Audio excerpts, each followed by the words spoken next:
Good morning जी, good morning. क्या हाल है भाई, कैसे हो? और सब बढ़िया। आज हम बना रहे हैं सेकंड पार्ट। कौन से वाले वीडियो का? ये वाले वीडियो का। अगर आपने ये वाला वीडियो नहीं देखा है तो इस वीडियो को जाकर चेक करें और आप भी अपने सवाल भेज सकते हो। जो भी चीजें आपको भटका रही हैं, अटका रही हैं, उस बारे में आप मुझसे पूछ सकते हो नीचे कमेंट में जाकर। और ये वाला वीडियो जरूर देखिएगा, सारी चीजें समझ में आ जाएंगी। तो आज लेते हैं हम दूसरा सवाल, और ये सवाल आया है तुषार का। ये लिखते हैं, hello sir, I am doing photography only on weekends और whenever I get time from office. While I am going for shoot, street travel and architecture, I am confused in setting the white balance and while shooting at different locations. Could you please make a dedicated video on white balance correction settings in camera, or which setting we need to prefer for different location? तो ये जो तुषार भाई हैं, ये मुझे लगता है थोड़े से कंफ्यूज्ड हैं। इन्हें समझ में नहीं आ रहा कि वाइट बैलेंस भाई लोकेशन के हिसाब से सेट नहीं होता है। वाइट बैलेंस आपका जो सेट करते हो वो होता है लाइट के हिसाब से सेट। तो वाइट बैलेंस लोकेशन के ऊपर तो डिपेंड करता ही नहीं।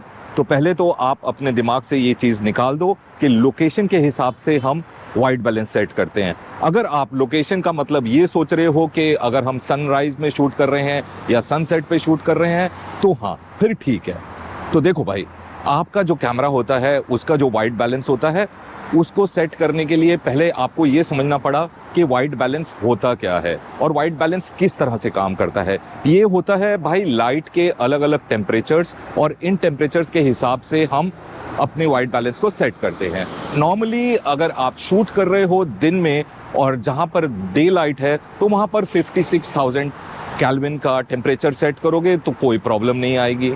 और वैसे भी अलग अलग कैमरास में आपके पास बहुत सारे प्रीसेट्स होते हैं जिनको लेकर आप अपना वाइट बैलेंस सेट कर सकते हो। तो इन प्रीसेट्स को देखो जिसमें लिखा होता है कि sunny day, shade, tungsten light, fluorescent light, तो उस हिसाब से अपना वाइट बैलेंस आप सेट कर सकते हो।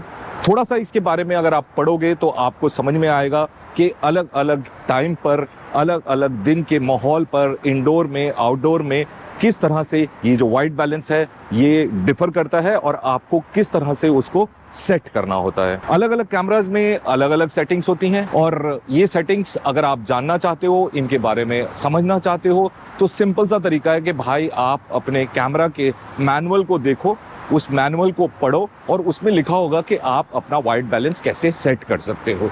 आप मैनुअली भी जाकर वाइट बैलेंस सेट कर सकते हो अपने कैमरा में। अलग अलग कैमरा में अलग अलग सेटिंग्स होती हैं, तो आप वहाँ पर जाकर देखें और उस मैनुअल को पढ़कर आपको काफ़ी कुछ समझ में आएगा कि वाइट बैलेंस किस तरह से सेट करा जाता है। क्योंकि अगर मैं आपको एक सेटिंग्स बताऊंगा अपने कैमरा के हिसाब से तो शायद हो सकता है कि आप दूसरा कैमरा यूज़ कर रहे हो और आपको उसमें वो डिफ़िकल्टी आए कि भाई ये कौन सा वाइट बैलेंस है, ये तो हमारे कैमरा में है नहीं। तो उसका सिंपल सा तरीका है कि आप अपने कैमरा की मैनुअल देखो। अगर आपके पास वो मैनुअल नहीं है तो इंटरनेट से ये मैनुअल डाउनलोड करी जा सकती है और वहाँ पर जाकर आप चेक कर सकते हो कि आपकी मैनुअल आपके कैमरे में क्या बता रही है आपको। दूसरी चीज मैं ये कहूंगा कि अगर आप जेपेग मोड में शूट कर रहे हो तो ज्यादातर अगर आप ऑटो वाइट बैलेंस को चूज करोगे तो वो बिल्कुल ठीक होता है 99% चांसेस में, और थोड़ी बहुत जो कमी होती है वो आप पोस्ट प्रोडक्शन में ठीक कर सकते हो। तो वो एक तरीका है। दूसरा तरीका ये है कि अगर आपको वाइट बैलेंस बिल्कुल परफेक्ट चाहिए तो मैं कहूंगा कि आप रॉ में शूट करो।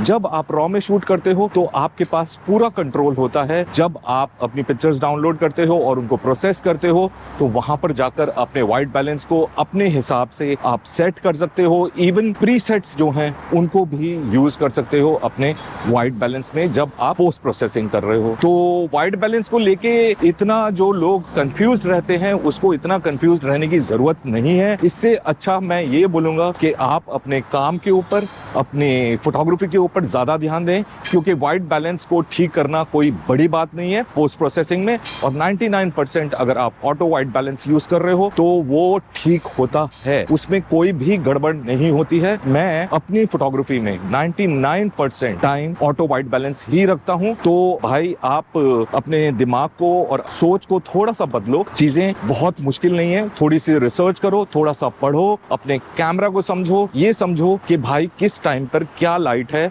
और उस लाइट का क्या टेम्परेचर है, और उसके हिसाब से अपना वाइट बैलेंस आप कड़क तरीके से सेट कर सकते हो। और बिल्कुल ही मतलब बिल्कुल ही समझ में नहीं आ रहा है तो भाई रॉ में शूट कर लो। और जहां तक बात यह है कि मैं आपको वाइट बैलेंस के बारे में कोई सेटिंग्स या डेडिकेटेड वीडियो बना के बताऊं, उससे अच्छा ये है कि आप अपने कैमरा के हिसाब से YouTube पर हज़ारों वीडियोस हैं, वाइट बैलेंस किस तरह से सेट करना है उन YouTube के वीडियोस को जाकर देखें। तो ये हुई वाइट बैलेंस की कहानी।